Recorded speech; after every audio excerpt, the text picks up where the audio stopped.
right, yeah. We'll be in touch.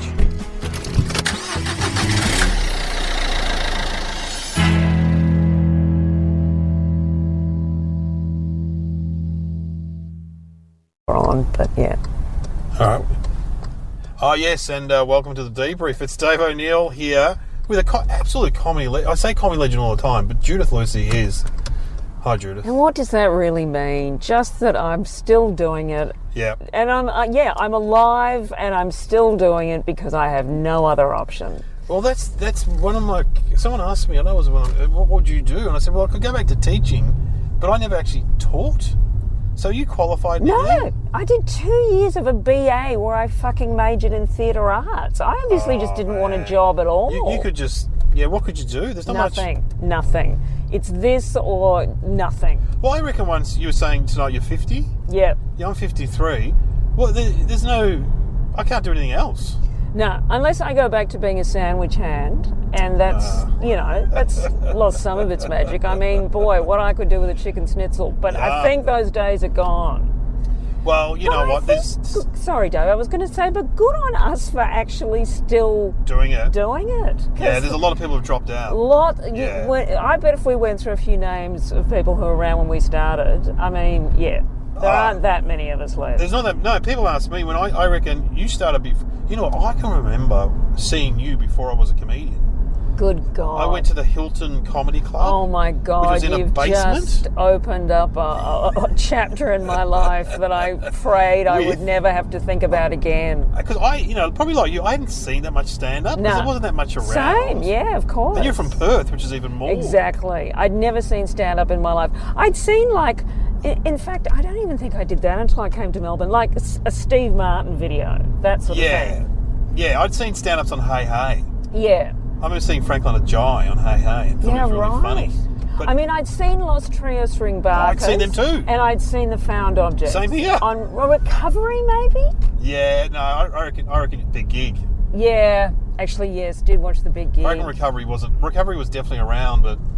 Oh, was it? I feel like I saw The Found Objects on like a Saturday morning thing. There was The Factory before Recovery. Yeah, maybe it was The Factory. Alex Capps and Andrew Daddo. Yeah, maybe it was The Factory. And I would have seen them on Hey Hey as well, I reckon. I was in a band and we went on The Factory, hosted by Andrew Daddo.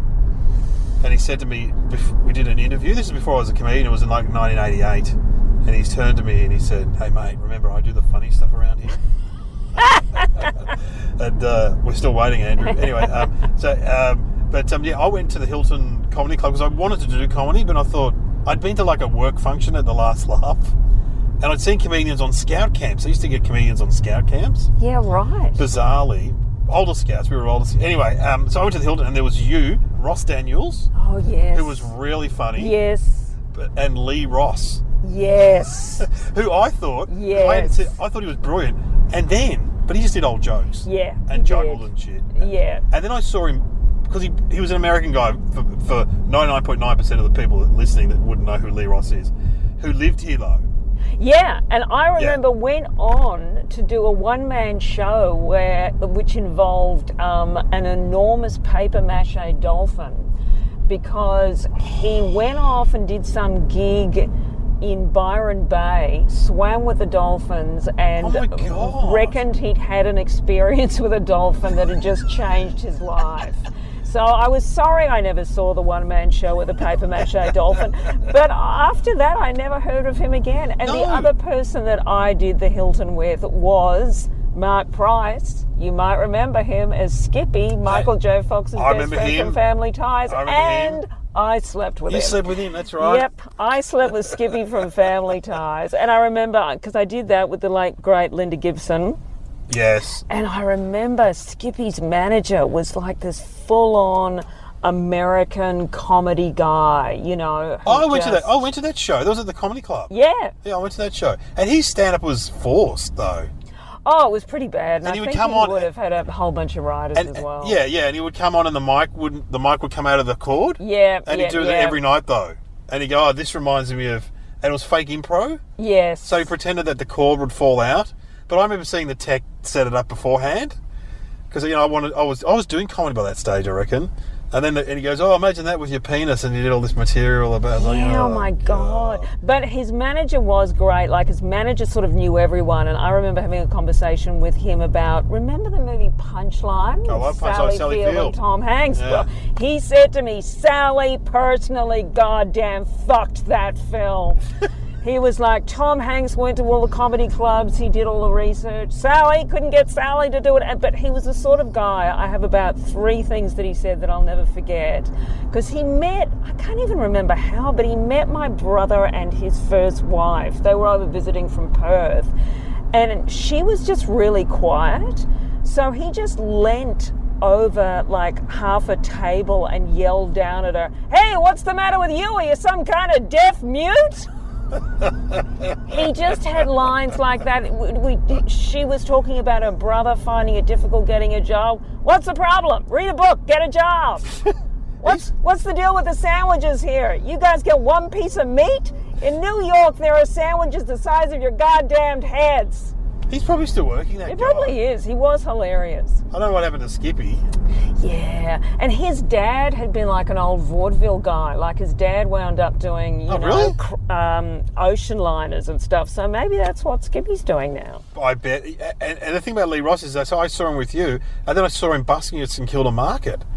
And it just threw. I'm like, but that's an international comic.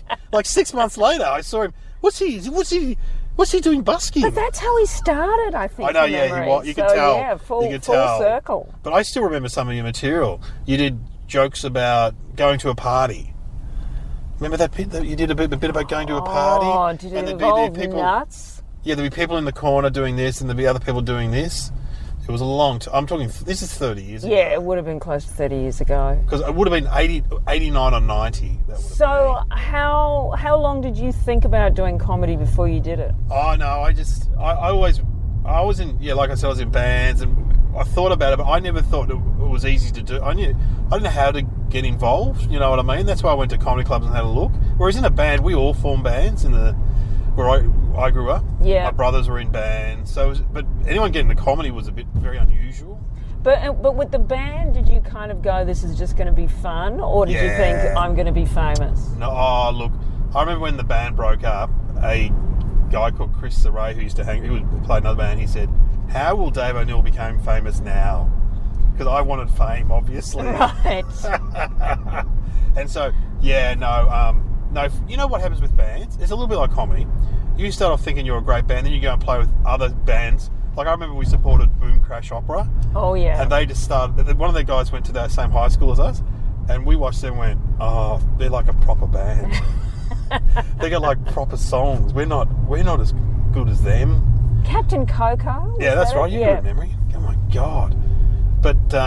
how long did you do that for? Oh, no, we started when we were in Scouts. I was in that band for like 7 or 8 years. Oh, my God. Yeah, it was just one of those things we started. We were teenagers. Then we all moved out of home. We all lived in a shared house. We played gigs. You'd meet girls, and it was good fun, you know. We go on tour, but we were never that good. We never that good, Drew. But original? Yeah, we're all originals. Yeah, played all originals. But that sort of got me into comedy because I used to be funny on stage in the band. Yeah, what did you play? Bass, right. So you were like the Greedy Smith. Yes, I was like Greedy Smith. Yes, exactly. And he was one of my heroes, of course. Well, he was very funny. He was funny, wasn't he? And so, so that got me on stage and then got me into comedy, I reckon. But I remember doing gigs where comedians would come on and do stand-up, like Slim Whittle would come out as the Midnight Oil roadie. So he would come out dressed as a roadie and with oils on his back, and he'd be carrying a speaker. Oh, man, he had balls, and he would just get up and go, we're not fucking playing here. Fuck this joint. And just do a routine about being a roadie. And how would it go? No, really well. Wow. Because, I think we've both done gigs with bands. Nightmare. And usually it's a recipe for disaster. Yeah, it's the worst thing. It's the worst. So where did you do your first gig then? Last Laugh. Yeah. So I reckon I was one of the last to go through La Joke. I did La Joke. Well, I know you did because that's when I met you. That's right. And I will always remember because I was emceeing and, I introduced myself and I said, oh, Dave, how would you like me to bring you on? And your words were, I don't give a stuff. Oh, really?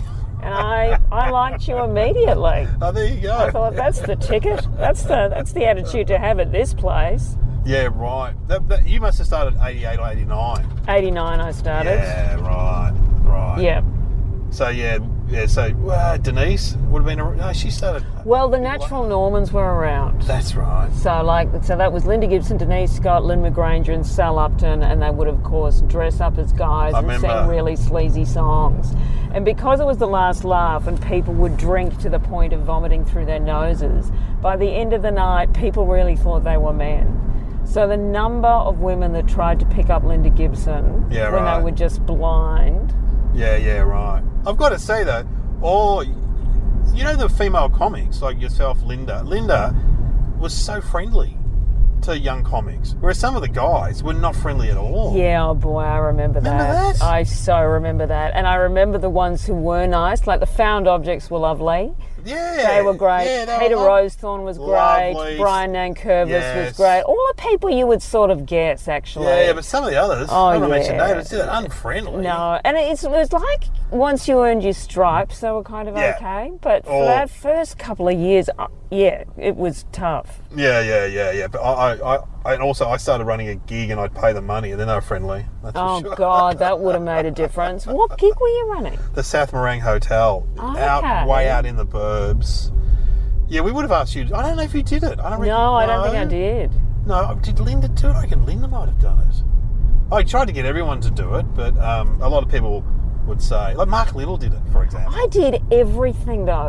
Those were the days where I just said yes to everything, and I also believed, even if you knew it was going to be a nightmare, I thought, this is what makes you a great comedian. Yeah. I now think that's a pile of shit. Yes. But for several years, I thought, no, just make yourself do it.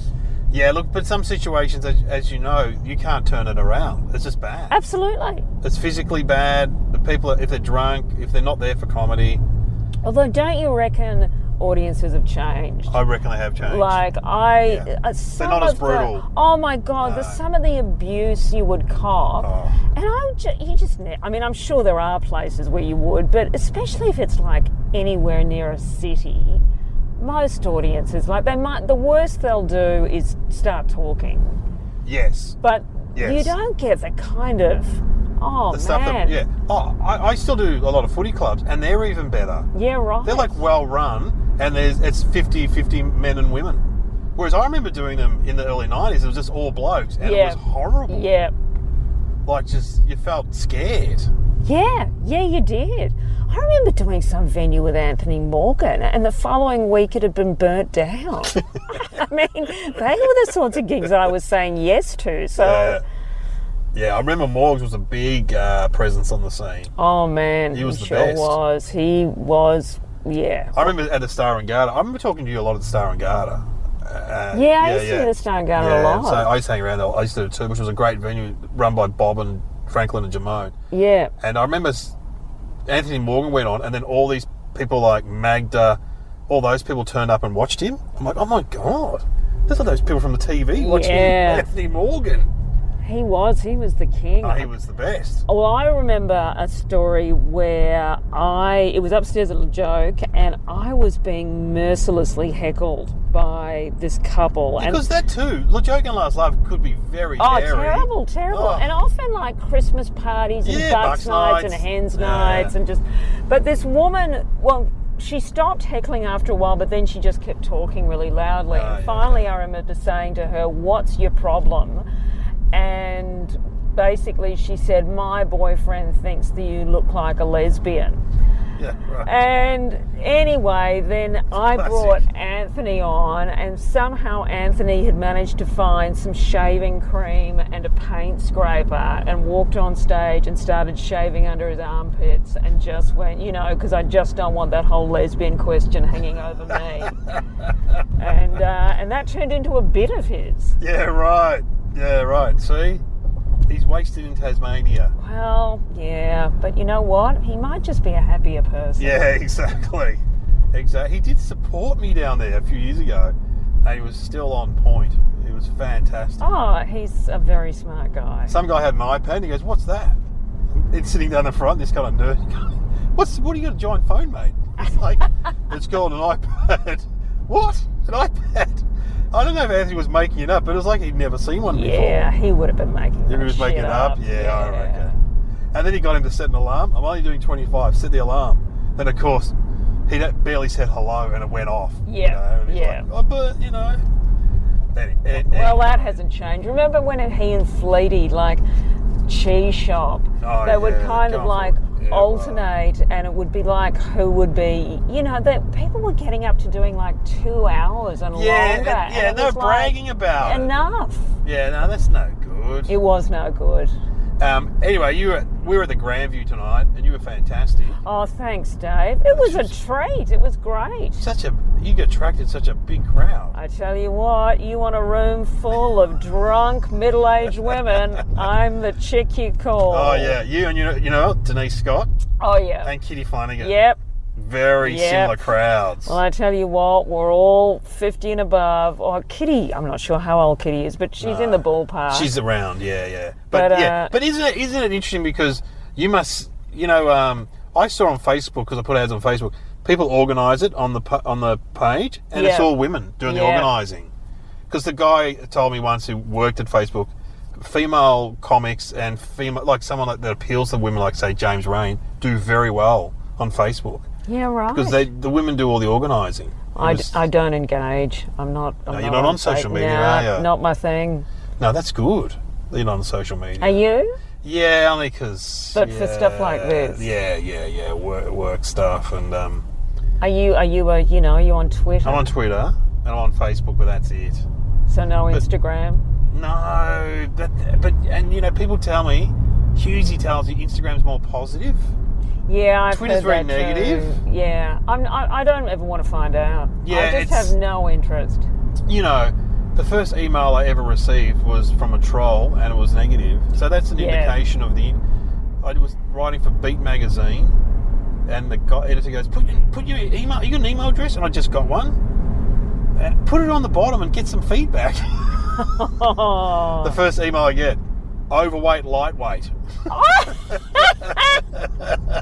Do you realise every TV show you get on, you get fatter and unfunnier? And that was like, man. That was my first interaction with the internet. So that says something, I reckon.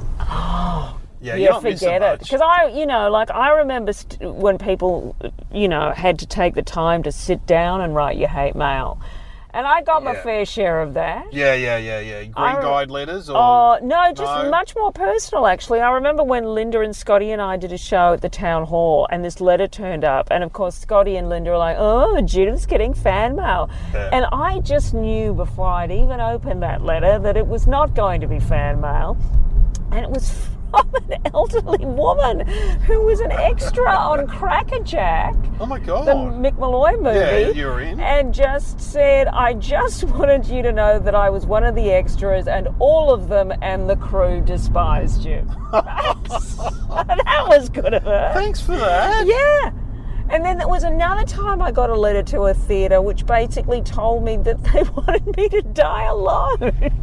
Oh my God. Yeah. You're best not engaging. No. Are you going to turn it in? I'll turn it. Yeah. That's no wonder you're not on social media. Yeah, forget it. But so tonight, was that mainly new material? Yeah. That's incredible. So, So you're working up a show for festivals. I am working up a show. But that's like, it seemed like you were doing older material. The first half I'd done the first couple of minutes I've been doing over the last couple of months. The second half I'd done once, and the last half I hadn't done before. That's incredible. So do you get very nervous as you're approaching those new bits? Yes. Do you ever bail, or do you just go, no, fuck it, I don't anymore. I used to. But now I just go, fuck it. Now I go... And also, a room like that, they paid $15 to come in. They're a great crowd. Who cares? Yeah. Whatever. Yeah, and like it went well. There was a line that got nothing, and you know what it's like. If you just say that was shit. You said that was shit, yeah. People are usually, that's fair enough.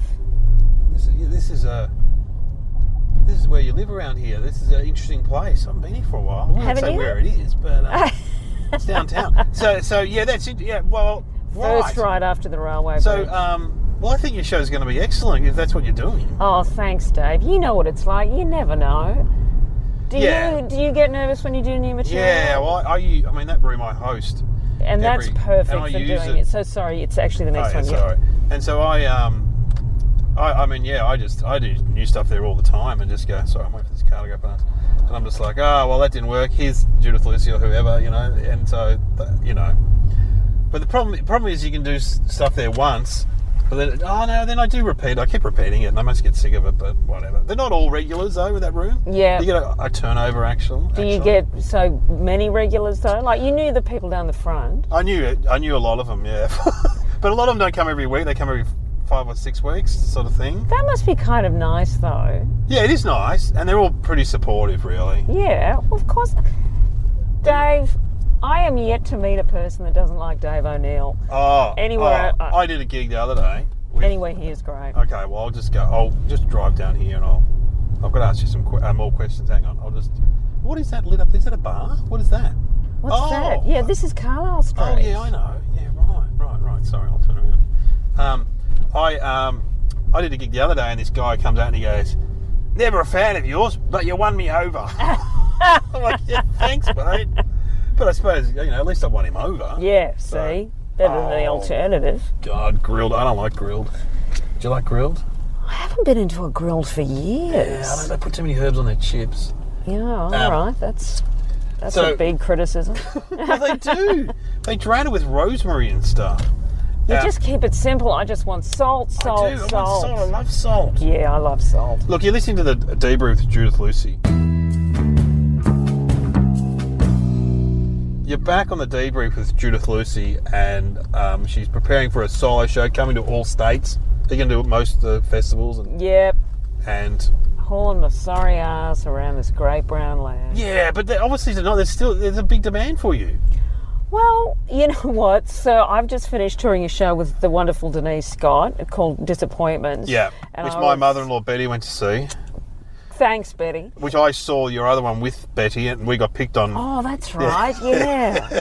Because Denise has met Betty, and we walked in a bit late, and there's David. You're coming in late with the. Denise got good memory. His mother-in-law Betty, but she said the show was fantastic. Oh, well, we had a great time doing it, but I was talking to my manager, and yeah, I always say, I know I've got a manager, but so is Coles. It's not that exciting. Yeah, exactly. But, and he said, I know the numbers, I know how many tickets you sell, I know how many tickets Scotty sells, and he said, but this show, you know what? You two have tapped into the Menopause the Musical audience.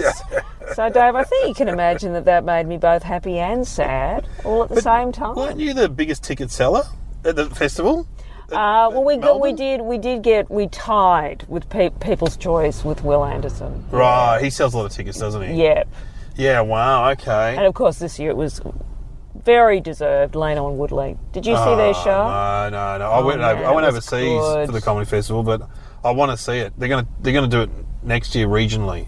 Yeah. So I'm quite happy to go to Ballarat. It's fantastic. You know, my partner is a big. When I met her, she's like, she was a big Found Objects fan. In fact, she got kissed by Frank. They used to do this stunt where they get a member of the audience. Yeah, I think I remember. And you have to lie there, and Frank would bring you back to life by kissing you. Yes. Yeah, so she did. She volunteered for that one night. So of course, when I met her, she's like, Found Objects, they're the best thing ever. I'm like, yeah. But I used to be a fan of Melody Lords. Remember Melody Lords? Yeah, I remember Melody. Well, of course, we're not saying where we are, but Jeremy Stanford lives in this very street. Oh, does he? The lead singer of Melody Lords. They were a great 70s cover band, a comedy cover band. Yeah. So I would say to her, I hadn't seen the Found Objects. I'm like, no, I'm more Melody Lords. And actually, I was more Lost True String Barkers too. I love Lost True String Barkers. Yeah, I love them as well. But then we went and she took me to see Found Objects, and I'm just like, they're pretty good. Yeah. Doing stuff when Mum's down the shops. Yeah, and, Punt Road. The tennis match. Oh, fantastic. Yeah. Unbelievable. But, so doing a solo show, though, do you find it... I mean, doing a show with Denise, it's good because you've got someone there, isn't it? Yeah. Do you find it lonely doing a solo show? Well, you know what it's like. Oh, I know. Yeah. I find it quite lonely because you come backstage...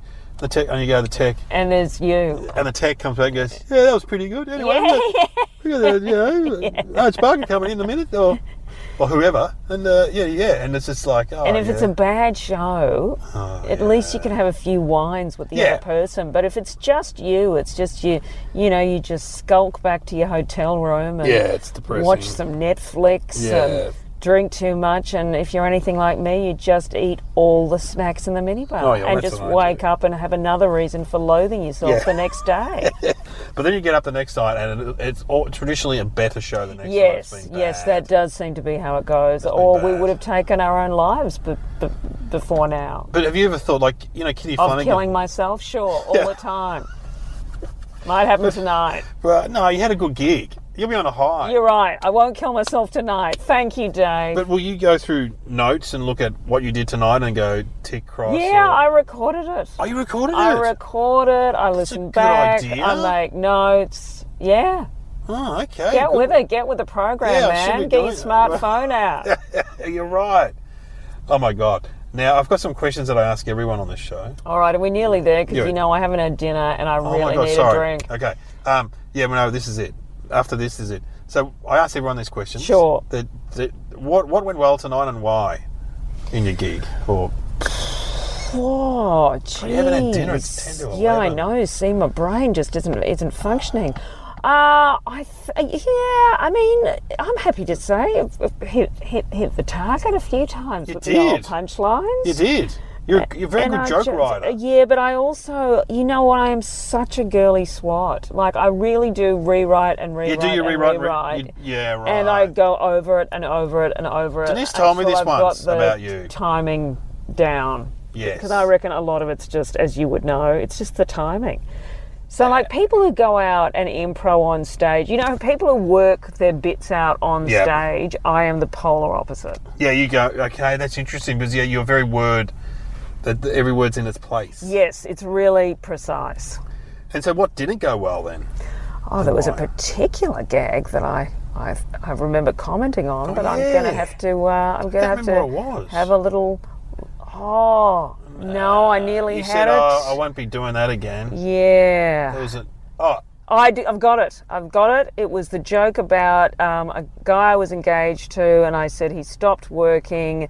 He got depressed. We stopped having sex. I said it was kind of like living with an unemployed housemate who you vaguely remembered going down on you once. That's right. Not so well. That didn't go down so well. Yeah. And you think, anyway. Yeah, I thought it was... Would you try that again? No. No, okay. No, that's gone. When you just get a resounding silence? Yeah. It's like, that's gone. I mean, there are sometimes you'll get, what it's like, you'll get a half... Yes. And you'll think... Oh, there's something in it. Yeah, there's something in it, and maybe I kind of fucked the timing of that a bit, and that's worth another run. Yeah, do you have a joke that you just hang on to, and then eventually it comes good? No. Sometimes you're pretty ruthless. I am pretty ruthless, because the audience, they're the biggest editors. But, we've all got a joke in a show, I reckon. That we like, and we just hang on to it because we like it. It worked once. And, and you usually have to comment on it. In fact, on the fact that you hang on to it and the audience doesn't like it. And even then, eventually, I reckon I always let them go. But right. Ruthlessness. Yeah. And were there any organisational hazards that got in the way? Organisational hazards? Well, meaning... I got these questions off the internet. So, like, the staging, they're all very friendly audience, actually. They're a lovely audience. And, it's just, God... We've both got a bit of experience. Yeah. Not my first day at the rodeo. No. So, it's the sort of room where you have to obviously make sure you keep eye contact. You keep moving around. Yes. So you keep eye contact with everyone. Yes. But no, I thought it was a good room. Yeah, and how can we do better next time? You can pay me more money, Dave. Thought 150 was fair. Yeah, well, 30 years, show some respect. Yeah, exactly. Hey, thanks for coming on the show. Thanks for having me. Now, we... drop in a song at the end. Don't worry, we're not going to play it now. What sort of music do you like? Because you're a bit of a music fan, aren't you? Yes, we've bumped into each other at a couple of alt country gigs over the years. I love alt country too. So you're like a Wilco fan. You're a Jayhawks fan. Oh, I love the Jayhawks. I love the Jayhawks. They're one of my. I saw them. And I saw the two main guys tour once. They played at the East Brunswick Hotel, and they played Blue. Blue. Put Blue on? Play Blue for me. Yeah, because they were. You know who else is a big Jayhawks fan? Rusty from the Scared Little Guys. He was there. Ah, that would make sense. Yeah, he That would make loves the sense. Jayhawks. But it's very rare to find a Jayhawks fan. But they are one of the best country bands. Well, you know, because they're not. People think country it's daggy, but they're cool. Yeah, they are cool. I mean, look, we're cool. So obviously, They just follow. They still tour, but they never come to Australia. Yeah, that's annoying. I wish I'd seen them. They do the blues. One year they were on the Blues Fest poster. Oh my God, I'm going to go. But of course the Blues Fest is during the Comedy Festival. Yes. And then they dropped off the poster and they didn't come. Okay, that's annoying. All right, here's the Jayhawks. Thanks, Judith. Thanks, Dave. Love the Jayhawks. They are the best. Love Judith Lucy and her show. Don't look for her on social media, all right? No, don't. Well, you know, I'm sure your manager, the Coles guy, he'll have. Yeah, there's an official page. Yeah, there's an There's official page. And so, someone administrates that. Someone does that. So if I'm doing a gig, You'll it'll be on there. There'll be big ads and stuff. You'll have a tram in Melbourne. There'll be billboards in Brisbane. Yeah, there'll be a blimp. There'll be a blimp in Perth, probably, your hometown.